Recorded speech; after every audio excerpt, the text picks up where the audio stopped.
Will March be a breakout or rebound month for you? We'll talk about that on this segment of the Gig Geezer. If this is your first time checking out the Gig Geezer, if you're a returning visitor of the Gig Geezer, thanks for coming by. And if you would not mind, hit that subscribe button, give my content a thumbs up, share my content among others, and I definitely welcome your comments in the section below. It is the 1st of March, 2025. And for the most part, I'm done for the week. I did pretty much everything that I was going to do between Monday and Friday. Fortunately, it worked out that way. I know that I talked about how money had gotten funny for me, but I will tell you that some things opened up for me to where I finished the month of February. I'll just describe it as being under a hand ride. Now, leading because in horse racing, if a winner finishes the race under a hand ride, that means that they coasted to an easy victory. I'll just say that I didn't have to go to the whip. I was still. I'll even describe it a step better. It was under a vigorous hand ride, but it didn't have to go to the whip. So that means that I was working about as hard as I could, but I didn't have to have that extra oomph by going to the whip. There are no sources that I'm aware of that offers empirical data about gig apps. If there's any empirical data about apps, it's within the app itself. And even then, I would question the metrics by which things are measured, because as we know, if you talk about like with gig food apps, with DoorDash and the Grubhubs and the Uber Eats, the data that they use to convey to the public is misleading. And so you have to really look at the numbers within the numbers to get true data, true information. Now, what we can say is that the first year that an app is introduced into a market, at least my experience now, what we find are that the rates are probably at their best. And once you get beyond that first year, then the offer amounts are not as good as they were the previous year. The gig apps are going to say, well, it's marketing conditions based on competition among other apps, and then among the customers themselves. At least that's what they're going to say. Now, this has been explained to me on multiple occasions by multiple apps. So take it for what it's worth. But what is known though is that you have what's called aggregators, and the aggregators basically have all the gig apps coming to them to compete for the opportunities that the aggregators have lined up. And the aggregators will say that, oh, we've got a network of X number of couriers, which are the couriers are you and I. And then we have an aggregate of a network of customers. Those are the businesses. The corporate chains and individual businesses that are in various markets. So that's what they brag about to attract other people. Okay, and so what happens is that the apps go to the aggregators, namely, as what I'm aware of, in the last mile space and in the gig app catering space. The apps compete for the opportunities to be able to offer to be able to stay in business, for lack of better words. Now,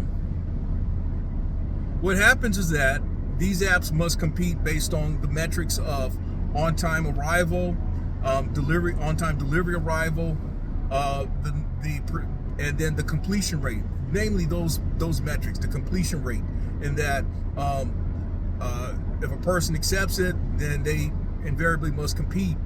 They must complete it. And so, what some apps will do is squeeze you by threatening to deactivate you if you cancel on an order within a narrow space of time, or they will charge you for canceling those opportunities and you must agree to these standards, or else you don't see any opportunities.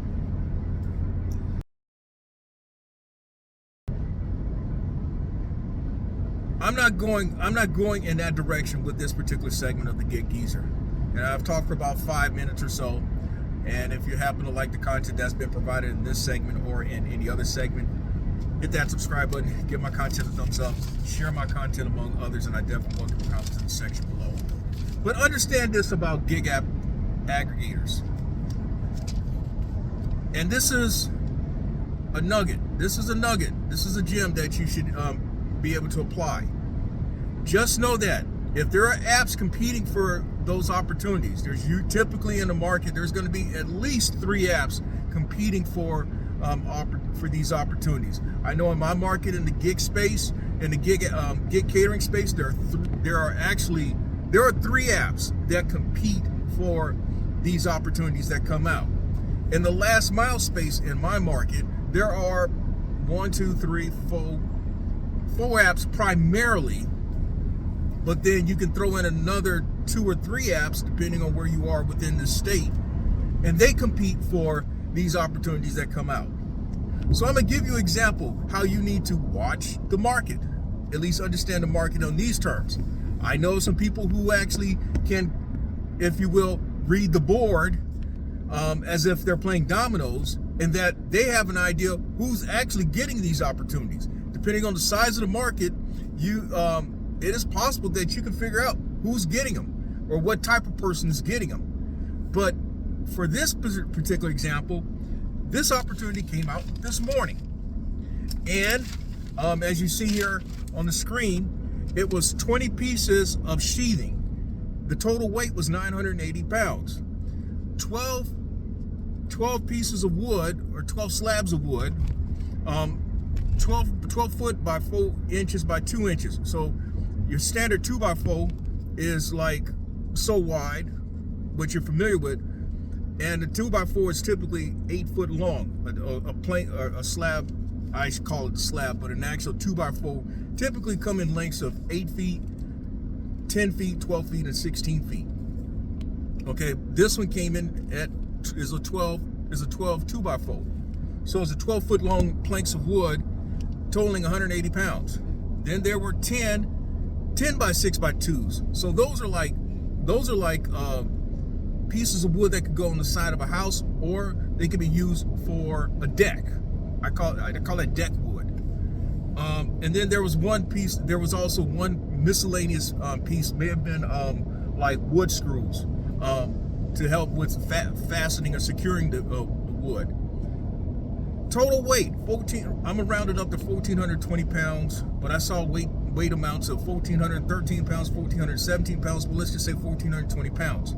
But among the 3 apps that put this opportunity out there, one app offered it to drivers at $43.19, another app offered it at $57.32, and another app offered it at $67.28. The distance was 5.1 miles.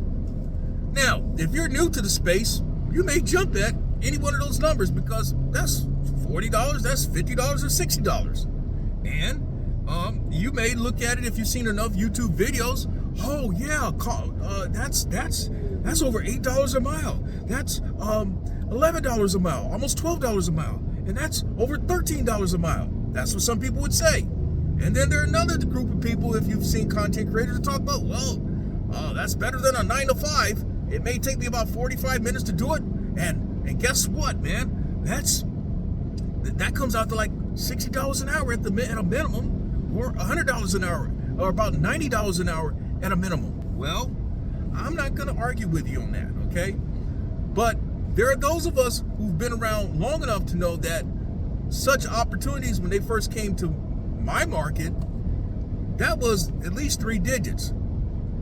At least 3 digits, paying in as much as over $200 for the same opportunity. So then you ask yourself, well, what do you do? Well, I'm not going to tell you what to do on this particular segment of the Get Geezer. I'm not even going to refer to other past segments of the Get Geezer. I'll just say that you have to make your best decision. But I will say that in my market, such opportunities on the weekends have been few and far between. I have talked about then the lack of quality, and volume of opportunities. And so I can tell you that the quality hasn't been there, nor has the volume been there. So that may be your only opportunity today. So what else do you do today? Do you call it a day afterward, or do you stay out there and look for something else? Or if you may be a true hustler about things, you may have other apps that you'll resort to. You may go to the food apps. So that's just an example of what we're looking at as we come into March of 2025. We're at the start of March of 2025. All right, so we're into March. How did you fare the winter months of December, January, and February? As I mentioned in the onset, I finished the month of February after having done this segment of the Gig Geezer under a rather vigorous hand ride. I didn't go to the whoop. I didn't show the whoop, but I had to put a little more effort to get to the finish line. I'm aware that there are folk across other markets and who are other content creators based on the content they put out there. Some have fared well, some have not fared well. They've had their good days and they've had their bad days. I don't know what would be then the ratio of the good days to the bad days, but certainly it was up and down. Now, so I'm not going to say that I have an idea on how things are going to be. It is often theorized, and I may even go as far as to say rationalized, that the month of March should be when things pick up. I look back to the last few months of March, and my earnings, at least when I incorporate last mile gig delivery opportunity space and then the brokered opportunity space, if I compare 2023 to 2024, the numbers were within range of each other. I'll describe that much. But each year is different, because in 2023, for example, I was still transitioning from doing primarily gig food delivery work, and I was just beginning to be onboarded onto certain apps, last mile gig delivery apps. Last year, I basically had a full suite of things, but things didn't go the way I wanted to last year. In fact, I was talking about then how I thought the market had changed, and I saw how things were not as robust, if you will, as they were the previous year.